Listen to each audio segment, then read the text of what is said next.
পটল আলুর তরকারি এর আগে আপনারা বহুবার বানিয়েছেন, খেতে কিন্তু বেশ ভালোই লাগে। আর এই একঘেয়েমি পটল আলুর তরকারির থেকে একটু আলাদা স্বাদ পেতে এই রেসিপিটি ট্রাই করতে পারেন। স্পেশাল পেস্ট আর ঘরোয়া কয়েকটা উপকরণ দিয়ে রাজকীয় স্বাদে আলু পটলের তরকারি বানিয়ে নিতে পারেন। নমস্কার বন্ধুরা, কিচেন টেকনিকে আপনাদের সবাইকে স্বাগত। আমি মধুমিতা। আজ নিয়ে এসেছি একটা দারুণ স্বাদের রেসিপি। চলুন দেখে নেওয়া যাক। পটল আলুর তরকারির জন্য আমি এখানে 300 থেকে 350 গ্রাম মতন পটল কেটে নিয়েছি। পটলগুলোকে প্রথমে সরু সরু করে একটু খোসাটাকে ছাড়িয়ে নেবেন, তারপর দু টুকরো করে নেবেন। পটল এইভাবে খোসা ছাড়ালে দেখতে আর খেতে দুটোই বেশ ভালো লাগে। আর পটলগুলো কাটবার পরে অবশ্যই জলের মধ্যে ডুবিয়ে দেবেন, তা না হলে পটলের মধ্যে একটা কালো দাগ এসে যেতে পারে। আমি এখানে পটলগুলো খুব ভালো করে ধুয়ে পরিষ্কার করেই রেখেছি। এরপর পটলগুলোকে আমি ভেজে নেব। তার জন্য একটা কড়াই নিয়েছি। কড়াইতে আমি দিয়ে দেব 2 থেকে 3 টেবিল চামচ সর্ষের তেল। আপনারা এই রান্নাটা সর্ষের তেলে করলে বেশি ভালো টেস্ট আসে। তেলটা হাই ফ্লেমে খুব ভালো করে গরম করে নেবেন। তারপর এর মধ্যে আমি দিয়ে দেব হাফ চা চামচ নুন। তেলের মধ্যে নুন দিলে, পটলগুলো তেলের মধ্যে দিলে তখন আর তেলটা ছিটকাবে না। দেখুন তেল গরম হয়ে গিয়েছে। এরপর ওই গরম তেলের মধ্যে আমি পটলগুলোকে দিয়ে দেব। এরপর গ্যাসের ফ্লেমটাকে হাইতে দিয়ে পটলগুলোকে বেশ নাড়াচাড়া করে লাল লাল করে ভেজে নিতে হবে। আমি এখানে আর হলুদ দিয়ে ভাজলাম না, আপনাদের যদি মনে হয় তাহলে একটু হলুদ দিয়ে ভেজে নিতে পারেন। আর পটলের মধ্যে এখানে নুন দেওয়া রয়েছে, তাই এখানে আর নুন দেওয়ার প্রয়োজন নেই। মাঝের মধ্যে নাড়াচাড়া করে পটলগুলোকে দেখুন আমি লাল লাল করে ভেজে নিয়েছি। পটলগুলোকে এই রকমই লাল লাল করে ভেজে নেবেন। দেখুন পটল আমার লাল লাল করে ভাজা হয়ে গিয়েছে। এরপর একটা ঝাঁঝরির সাহায্যে তেল থেকে তুলে নেব, নিয়ে একটা পাত্রের মধ্যে রেখে দেব। এরপর দেখুন দুটো মিডিয়াম সাইজের আলু নিয়েছি। আলুগুলোকে এইরকম আমি টুকরো করে নিয়েছি। তবে আলুগুলো একটু বড় বড় করে টুকরো করে নেবেন আর কাটবার পরে জলে দিয়ে দেবেন। দেওয়ার পরে খুব ভালো করে ধুয়ে নেবেন। এরপর এই আলুগুলোকে ভেজে নেব। ওই পটল ভাজা তেলের মধ্যে আলুগুলোকে আমি ছেড়ে দেব। আলুগুলো দেওয়ার পরে গ্যাসের ফ্লেমটাকে হাইতে দিয়ে আলুগুলোকে একটু নাড়াচাড়া করে নেব। এরপর আলুর মধ্যে দিয়ে দেব সামান্য একটু নুন, আর সঙ্গে দিয়ে দেব সামান্য একটু হলুদ গুঁড়ো। নুন আর হলুদ দিয়ে আলুগুলোকে একটু লাল লাল করে ভেজে নিতে হবে, তাহলে আলুর মধ্যে সুন্দর একটা কালারও আসবে আর আলুর মধ্যে খুব সুন্দরভাবে নুনটাও ঢুকে যাবে। আর আলুটাও খুব তাড়াতাড়ি ভাজা হয়ে যাবে, নরম হয়ে আসবে ভিতর থেকে। দেখুন আলুটা আমি মাঝের মধ্যে নাড়াচাড়া করে আলুটাকে বেশ লাল লাল করে আমি ভেজে নিয়েছি। দেখুন এই রকমই লাল লাল করে ভেজে নেবেন। দেখুন আলু ভাজা হয়ে গিয়েছে। এরপর ঝাঁঝরির সাহায্যে তেল থেকে তুলে নিয়ে একটা পাত্রের মধ্যে আমি রেখে দেব। দেখুন আলু আর পটল ভাজবার পরে তেলটা অনেকটাই কমে গিয়েছে, তাই আমি আরো 2 চামচ মতো সর্ষের তেল দিয়ে দেব। তেলটা গরম হয়ে গেলে তার মধ্যে দিয়ে দেব 1 চা চামচ গোটা জিরে। জিরেটা ভাজা হোক ততক্ষণ আমি দেখিয়ে দেব পেঁয়াজ। পেঁয়াজ আমি এখানে দুটো মিডিয়াম সাইজের পেঁয়াজ নিয়েছি। পেঁয়াজটাকে খুবই মিহি করে কুচিয়ে নিয়েছি। পেঁয়াজটাকে আপনারা এইরকম মিহি করে কুচিয়ে নেবেন। এরপর পেঁয়াজটা তেলের মধ্যে দিয়ে দেব। দেওয়ার পরে গ্যাসের ফ্লেমটাকে লোতে দিয়ে একটু হালকা করে নাড়াচাড়া করে নেব, তা না হলে কিন্তু তেলটা ছিটকাতে পারে। পেঁয়াজটা যখন একটু হালকা ভাজা ভাজা হয়ে আসবে, ঠিক সেই সময় গ্যাসের ফ্লেমটাকে হাইতে দিয়ে পেঁয়াজটাকে বেশ কন্টিনিউ নাড়াচাড়া করে লাল লাল করে ভেজে নিতে হবে। পেঁয়াজটা ভাজা হতে থাক ততক্ষণ আমি ওই স্পেশাল পেস্টটা দেখিয়ে দেব। দেখুন আমি পেস্টটা আমি তৈরি করে নিয়েছি। এখানে আমি দিয়েছিলাম 1 চামচ পোস্ত, 1 চামচ সাদা সর্ষে, দিয়েছি 1 ইঞ্চি মতন আদা, আর নিয়েছি 8-10টা মতন রসুনের কোয়া। সঙ্গে ঝালের জন্য নিয়েছিলাম 4-5টা মতন কাঁচা লঙ্কা।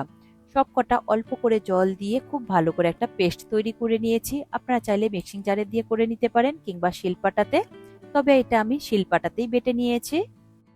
পেঁয়াজ আমার ওইদিকে ভাজা হয়ে গিয়েছে। এরপর এই পেস্ট আমি ওই পেঁয়াজের মধ্যে দিয়ে দেব। দেওয়ার পরে খুব ভালো করে মিশিয়ে নিতে হবে আর খুব ভালো করে কষাতে হবে। 2 থেকে 3 মিনিট মতো সময় ধরে গ্যাসের ফ্লেমটাকে লোতে দিয়ে করবেন, কারণ এই পেস্টের মধ্যে আদা রসুন রয়েছে, তাই আদা রসুনের কাঁচা গন্ধটা যাতে চলে যায় সেই পর্যন্ত আপনারা একটু কষিয়ে নেবেন। দেখুন মশলা আমার খুব ভালো করে কষানো হয়ে গিয়েছে, মশলা থেকে তেলটাও রিলিজ করে দিয়েছে। এরপর নিয়েছি দেখুন টমেটো। আমি এখানে দুটো মিডিয়াম সাইজের টমেটো নিয়েছি। টমেটোটাকে আমি খুব ভালো করে গ্রেট করে নিয়েছি, আপনারা চাইলে পেস্ট করেও নিতে পারেন। এই গ্রেট করা টমেটো আমি ওই মশলার মধ্যেই দিয়ে দেব। মশলার মধ্যে দেওয়ার পরে খুব ভালো করে মিশিয়ে নিতে হবে, তবে গ্যাসের ফ্লেমটাকে হাইতে দিয়ে করবেন, কারণ টমেটোর মধ্যে যে এক্সট্রা জলটা থাকে সেই জলটা তাড়াতাড়ি কমে যাবে আর মশলা থেকে খুব সুন্দরভাবে তেলটা তাহলে রিলিজ করে দেবে। দেখুন মশলাটা আমি খুব ভালো করে কষিয়ে নিচ্ছি যাতে টমেটোর কাঁচা গন্ধটা না থাকে, কারণ টমেটোর কাঁচা গন্ধ থাকলে রেসিপিটা খেতে একদমই ভালো লাগবে না। এরপর দিয়ে দেব স্বাদ অনুযায়ী নুন। নুনটা আপনারা নিজেদের টেস্ট অনুযায়ী দেবেন, যেহেতু তেলের মধ্যে আগে নুন দেওয়া ছিল। এরপর দিয়ে দেব হাফ চা চামচ হলুদ গুঁড়ো, আর কালারের জন্য দিয়ে দেব 1 চা চামচ কাশ্মীরি লঙ্কার গুঁড়ো। কাশ্মীরি লঙ্কার গুঁড়ো দিলে এতে কোনো রকম ভাবে ঝাল হয় না, এটা শুধু কালারটাই হয়। আপনারা চাইলে এটা নাও ব্যবহার করতে পারেন, তবে কালারটা সুন্দর আসার জন্য এই কাশ্মীরি লঙ্কার গুঁড়োটা ব্যবহার করলে বেশি ভালো হয়। এরপরে লো ফ্লেমে মশলাগুলোকে খুব ভালো করে কষিয়ে নিতে হবে। দেখুন মশলাগুলোকে কষানোর পরে আমি এটাকে ঢাকা দিয়েছিলাম 2 মিনিটের জন্য। 2 মিনিট পরে ঢাকা খুলে দেখছি, দেখুন মশলা থেকে কত সুন্দরভাবে তেলটা রিলিজ করে দিয়েছে। এরপর আরো একবার খুব ভালো করে মিশিয়ে নেব। তারপর এর মধ্যে দিয়ে দেব ভেজে রাখা আলু। আলুটা দেওয়ার পরে লো ফ্লেমে খুব ভালো করে কষিয়ে নিতে হবে মশলার সাথে আলুটা। আলুর সাথে মশলাটা এইভাবে কষিয়ে নিলে আলুর মধ্যে খুব সুন্দরভাবে টেস্ট যায়। এরপর ঢাকা দিয়ে দেব 2 থেকে 3 মিনিটের জন্য লো ফ্লেমে। 3 মিনিট পরে ঢাকা খুলে দেখছি, দেখুন সাইড থেকে কত সুন্দরভাবে তেল রিলিজ করেছে। এরপর দিয়ে দেব উপর থেকে 1 চা চামচ ধনে গুঁড়ো। ধনে গুঁড়ো দেওয়ার পরে খুব ভালো করে একবার মিশিয়ে নেব, তবে পুরোটাই আপনারা লো ফ্লেমে করবেন, তা নাহলে কিন্তু মশলাটা কড়ার গায়ে লেগে যেতে পারে, পুড়ে যাবে। দেখুন কষানোর পরে মশলা থেকে কত সুন্দরভাবে তেলটা রিলিজ করে দিয়েছে। এরপর দিয়ে দেব ভেজে রাখা পটল। পটলগুলো দেওয়ার পরে খুব ভালো করে লো ফ্লেমে আমি মিশিয়ে নেব, যাতে পটলের মধ্যে মশলার ফ্লেভারটা খুব সুন্দরভাবে চলে যায়। এইভাবে আপনারা 1 থেকে 1.5 মিনিট মতো কষিয়ে নেবেন। তারপর এর মধ্যে দিয়ে দেবেন প্রয়োজন মতন জল। জল এখানে আপনারা খুব একটা বেশি ব্যবহার করবেন না, কারণ পটলগুলো আগে থেকেই ভাজা রয়েছে আর আলুটাও ভাজা রয়েছে, এগুলো অলরেডি 60% পর্যন্ত সিদ্ধ হয়ে রয়েছে। আর এর গ্রেভিটা একটু মোটাই হবে, খুব বেশি পাতলা হবে না। এরপর ঢাকা দিয়ে দেব 6 থেকে 7 মিনিটের জন্য লো টু মিডিয়াম ফ্লেমে। 7 মিনিট পরে ঢাকা খুলে দেখছি, দেখুন কত সুন্দর কালার এসেছে আর তেলটা উপরে রিলিজ করে দিয়েছে আর গ্রেভিটা অনেকটাই কমে গিয়েছে। আলু আর পটল কিন্তু খুব সুন্দরভাবে সিদ্ধ হয়ে গিয়েছে। এরপর স্বাদের ব্যালেন্সের জন্য দিয়ে দেব হাফ চা চামচ চিনি। যেহেতু এখানে টমেটো রয়েছে তাই চিনিটা আপনারা সামান্য হলেও একটু ব্যবহার করবেন। আর দিয়ে দেব হাফ চা চামচ গরম মশলা গুঁড়ো।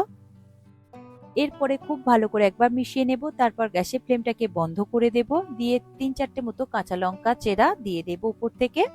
দেওয়ার পরে খুব ভালো করে আরো একবার আমি মিশিয়ে নেব। দেখুন রেডি হয়ে গেল আজকের আমার রেসিপি পটল আলুর তরকারি। তবে এটা খেতে কিন্তু অসম্ভব সুন্দর হয়েছে। তার আগে আপনারা 4 থেকে 5 মিনিট মতন ঢাকা দিয়ে স্ট্যান্ডিং টাইমে রেখে দেবেন, তারপর এটা আপনারা পরিবেশন করবেন।